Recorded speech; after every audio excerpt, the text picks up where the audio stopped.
বাংলাদেশে আসলে কত ভারতীয় আছে? কতজন ভারতীয় বৈধ বা অবৈধভাবে বাংলাদেশে কাজ করে? সংখ্যাটি কি ২৬ লাখ, নাকি ৫ লাখ, নাকি আরও কম বা বেশি? ১০ মে রোববার ঢাকা বিশ্ববিদ্যালয়ের মধুর ক্যান্টিনে ইনকিলাব মঞ্চ সংবাদ সম্মেলন করে। সংবাদ সম্মেলন থেকে ইনকিলাব মঞ্চ দাবি করে দেশে থাকা ২৬ লাখ ভারতীয়কে বহিষ্কার করতে হবে। কিন্তু দেশে আসলেই কি ২৬ লাখ ভারতীয় বিভিন্ন ক্ষেত্রে কাজ করছে? এই সংখ্যাটিই কোত্থেকে এলো? ২০২৪ সালের ৫ আগস্ট শেখ হাসিনা সরকার পতনের আগে অধ্যাপক আসিফ নজরুল এই সংখ্যাটি উচ্চারণ করেন। এ নিয়ে পরে জার্মান সংবাদ মাধ্যম ডয়চে ভেলের খালিদ মহিউদ্দিন জানতে চাই অনুষ্ঠানে প্রশ্নের মুখোমুখিও হন তিনি। সাংবাদিক খালিদ মহিউদ্দিন তার কাছে এই সংখ্যাটির উৎস সম্পর্কে জানতে চেয়েছিলেন, কিন্তু সুনির্দিষ্ট কোনো তথ্যসূত্র সেখানে তিনি দিতে পারেননি। তবে এই সংখ্যাটি বিশেষ হয়ে ওঠে এবং জনমনে এই সংখ্যা একটি স্থিরতা পায়। বিভিন্ন সময়ে বাংলাদেশে ভারত বিরোধী রাজনীতিতে এবং বাংলাদেশের শিক্ষিত বেকারদের মধ্যে প্রচার হিসেবে এই সংখ্যা ব্যবহার করা হয়েছে। কিন্তু সংখ্যাটি আসলে কত তা নিয়ে রয়েছে ধোঁয়াশা। সরকারি যে তথ্য পাওয়া যায় তা নিয়েও রয়েছে সংশয় ও অবিশ্বাস। পুলিশের স্পেশাল ব্রাঞ্চ ও সুরক্ষা সেবা বিভাগের প্রতিবেদন অনুসারে ৩১ ডিসেম্বর ২০২৩ পর্যন্ত বাংলাদেশে অবস্থানরত বৈধ বিদেশি নাগরিকের সংখ্যা ১,০৭,১৬৭। এর মধ্যে ব্যবসা ও বিনিয়োগ সংক্রান্ত ভিসায় ১০,৪৮৫ জন, এমপ্লয়ি ভিসায় ১৪,৩৯৯, স্টাডি ভিসায় ৬,৮২৭ ও ট্যুরিস্ট ভিসায় রয়েছেন ৭৫,৪৫৬ জন। সবচেয়ে বেশি রয়েছেন ভারতীয় নাগরিক ৩৭,৪৬৪ জন। দ্বিতীয় অবস্থানে থাকা চীনের নাগরিক রয়েছে ১১,৪০৪ জন। ওই প্রতিবেদনে জানানো হয় বাংলাদেশে ভারত, শ্রীলঙ্কা, চীন সহ ৪৪টি দেশের মানুষ কাজ করে। এর আগে ২০২০ সালে টিআইবির এক প্রতিবেদনে জানানো হয় দেশে বৈধ বিদেশি নাগরিকের সংখ্যা কমপক্ষে ২.৫ লাখ। কিন্তু দুটি সংখ্যার কোনোটি ২৬ লাখের ধারে কাছে নেই। এদিকে ২০২৪ সালের ১০ ডিসেম্বর বেসরকারি টিভি চ্যানেল ২১ টিভি এ নিয়ে একটি প্রতিবেদন প্রকাশ করে। সেখানে দেওয়া বক্তব্যে অবৈধ বিদেশি খেদাও আন্দোলনের সাধারণ সম্পাদক ব্যারিস্টার সারোয়ার হোসেন জানিয়েছিলেন, বাংলাদেশে বিভিন্ন দেশের অন্তত ১৫ লাখ বিদেশি আছেন বলে তারা গবেষণার মাধ্যমে জানতে পেরেছেন।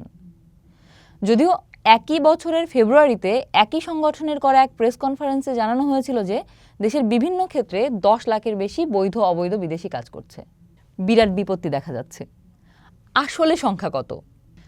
বাংলাদেশে বৈধ ওয়ার্ক পারমিট নিয়ে কর্মরত বিদেশি অভিবাসীর যে হিসাব বাংলাদেশ সরকারের পক্ষ থেকে বাংলাদেশ বিনিয়োগ উন্নয়ন কর্তৃপক্ষ অর্থাৎ বিডা প্রকাশ করেছে, সেটাও ২৬ লাখ ভারতীয় নাগরিকের বিষয়টিকে সমর্থন করে না।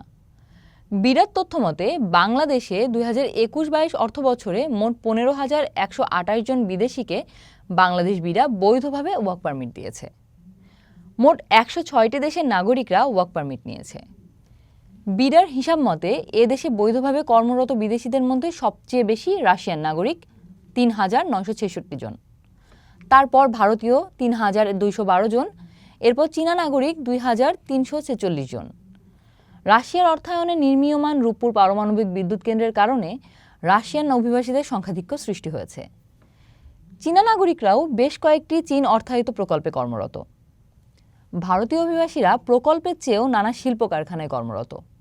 আবার বাংলাদেশ তৈরি পোশাক প্রস্তুত ও রপ্তানিকারক সমিতির এক জরিপে বলা হয়েছে, বাংলাদেশের মোট ৪,৫৬০টি তৈরি পোশাক কারখানার মধ্যে মাত্র ৫২টিতে ১৭৭ জন ভারতীয় কর্মকর্তা কর্মরত রয়েছে। সরকারি বিভিন্ন দপ্তর থেকে আসা এসব বিচিত্র সংখ্যা নিয়েও রয়েছে সংশয়। এক এক সংস্থার তথ্যের সঙ্গে অন্য সংস্থার তথ্যের কোনো মিল নেই। বিশেষজ্ঞদের মতে সরকারি হিসাবেও প্রকৃত চিত্রে দেখা মেলা ভার। এই যখন অবস্থা, তখন ২৬ লাখ সংখ্যাটির ভিত নিয়ে প্রশ্ন উঠে যায়। এ নিয়ে গণ অভ্যুত্থানের পর বর্তমানে কার্যক্রম নিষিদ্ধ আওয়ামী লীগের ভেরিফাইড ফেসবুক পেজ থেকে ২০২৪ সালের ২৪ আগস্ট দাবি জানানো হয়, মাননীয় উপদেষ্টা ২৬ লক্ষ ভারতীয় নাগরিক যারা বাংলাদেশে চাকরি করে তাদের তালিকা করে চাকরি থেকে বিদায় করে দেশের তরুণ বেকারদের সুযোগ তৈরি করতে হবে। কিন্তু সেরকম কোনো পদক্ষেপ নেওয়া হয়নি। তবে দীর্ঘ ১১ বছর পর অর্থনৈতিক শুমারির আয়োজন করা হয়। শেষ পর্যন্ত ২০২৬ সালে চূড়ান্ত প্রতিবেদন আসে। সেখানেও এই সংখ্যা নিয়ে তেমন কোনো তথ্য মেলেনি। ফলে বাংলাদেশে কত ভারতীয় আছে সেই সংখ্যার দেখা পাওয়া তো দূর, কত বিদেশি আছে, তারা কোথায় কাজ করে, কি কাজ করে, কতজন বৈধ বা অবৈধ, কোনো কিছুরই নির্ভরযোগ্য কোনো তথ্য নেই।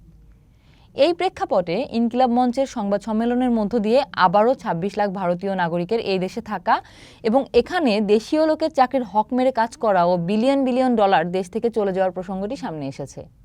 এ নিয়ে নিশ্চয়ই সংশ্লিষ্ট দপ্তর কাজ করবে। একটি নির্ভরযোগ্য ও তথ্য প্রমাণ সম্বলিত সংখ্যা আমরা নিশ্চয়ই জানতে পারব।